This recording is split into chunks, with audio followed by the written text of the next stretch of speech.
Hello everyone, welcome to English Shorthand classes. Exercise 2. Get ready for the dictation. Start.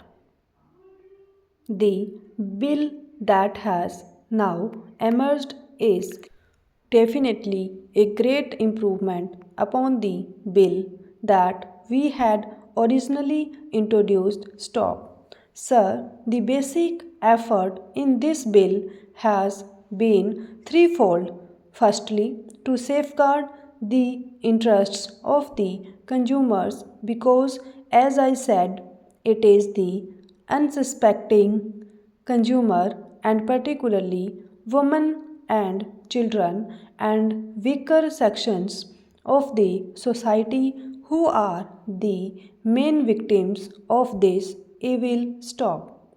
Secondly, it is to prevent undue harassment to the trader, whether it is the producer, the wholesaler, or the retailer. Stop. Whereas we should certainly keep a very strict watch upon them, there should not be any cause for undue harassment. Stop. And thirdly, the Act should be capable of effective implementation because there was a general feeling among the members of the committee that implementation had been lacking. Stop. These were the three major principles that were kept in mind by the committee in its deliberations. Stop.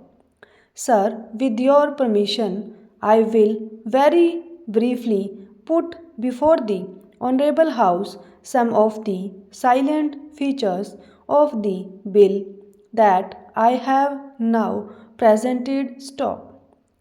The finest point is that a distinction has been made between adulteration that is capable of easy detection by the eye and adulteration which is not. Stop.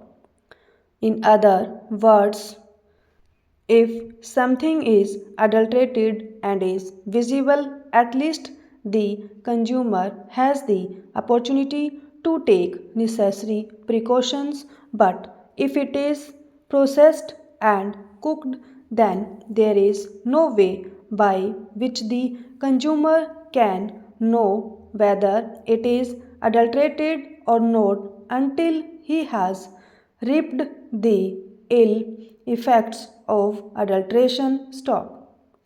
Therefore, we have redefined primary food and we have now for the first time introduced a graded system of punishments, a graded system of penalties. Stop. On the one hand, we have exempted altogether as a result of a lot of evidence that was brought before us primary food which is substandard due to purely natural causes in which there is no human agency and which is primary food, in other words, which is easily visible. Stop. In such cases, there is no penalty and it has been taken out of the Act. Stop. At the other end, for deliberate adulteration which can cause death or grievous injury, we have brought in punishments up to life imprisonment. Stop. So, what we have done is this: we have these five categories. Stop. Primary food adulterated due to purely natural causes is exempt. Then there is injurious and non injurious adulteration. Here we have got a graded system of penalties going up to life imprisonment so that deterrence is there and people realize that they cannot play with the lives of their fellow citizen. Stop. On the other hand, non guilty people are brought within the mischief of the act stop.